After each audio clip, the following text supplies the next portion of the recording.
Paige, we've been talking about it here. Those scattered downpours and storms are really the Charlotte Metro kind of the big winners out there today, as opposed to the past couple of days or so. Most of the rain has stayed away from the Charlotte area, but I am predicting that a lot of this will either just kind of fade away or move out by first pitch time, 7:04, as we're taking on the Norfolk Tides out there at Truist Field later this evening. It's still going to be hot. It's muggy out there. Summertime baseball still at 84 degrees in the 7th inning. Right now, we do have that thunderstorm in the vicinity of the airport in Charlotte. We've got a hot 90, though, ahead of some of that cooling rain. If anything, it's cooling us down out there, too. Northwest wind at 5 to 10. Dew points are nice and juicy in the lower 70s right now. We've got 84 checking in Salisbury, close to 90 in Statesville. Look at that, low 90s up there. Some of the hot spots up in the foothills.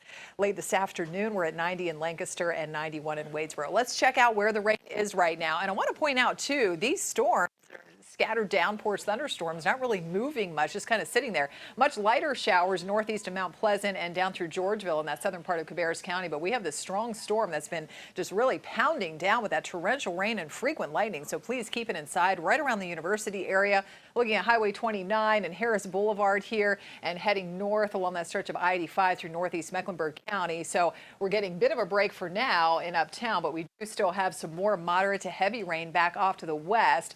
If we're seeing any movement with these, are slowly drifting to the north and east, and so we'll likely see more of that rain moving over uptown here shortly. Heavier rain down 77 over Belmont, eastern Gaston County, and more scattered spotty downpours over parts of York and Chester County as well.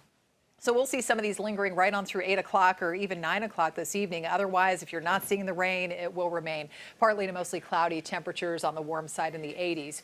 So more of this to come because we have a cold front that we're tracking that's still pretty far away from us at this point, but it will be moving in here by the end of the week. So tomorrow it's going to be more of the same. Scattered showers and storms developing in spots, not everywhere just yet. As we go into the afternoon, ahead of any of that cooling rain, we're back in the upper 80s to lower 90s. We check it out on future radar. So here we are, 3:15 tomorrow afternoon. Better chance of rain at that point is going to be for you folks in the mountains, but then you can see more of that rain.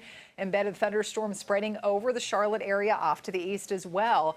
And by the time we approach midnight, and that will just continue off and on going into the night. It's likely going to be a wet start to the day on Friday. That's the cold front starting to move in with lingering showers and storms by Friday afternoon. By the time all is said and done, some pretty decent rainfall out of this for some of us here, anywhere from about 1 inch to even close to 3 inches wherever those downpours set up. So we like the good news here, much needed rain for a lot of neighborhoods. And we also like, at least a lot of you probably thinking this, that all of it clears out just in time for the holiday weekend. Fireworks shows, it's going to be nice and dry, increasing sunshine on Saturday, low humidity, and temperatures not all that terribly hot, not as hot as they could be for this time of the year. So 7-day forecast shows that drier trend, again, lower humidity coming in for the weekend and stretching into at least the first part of next week.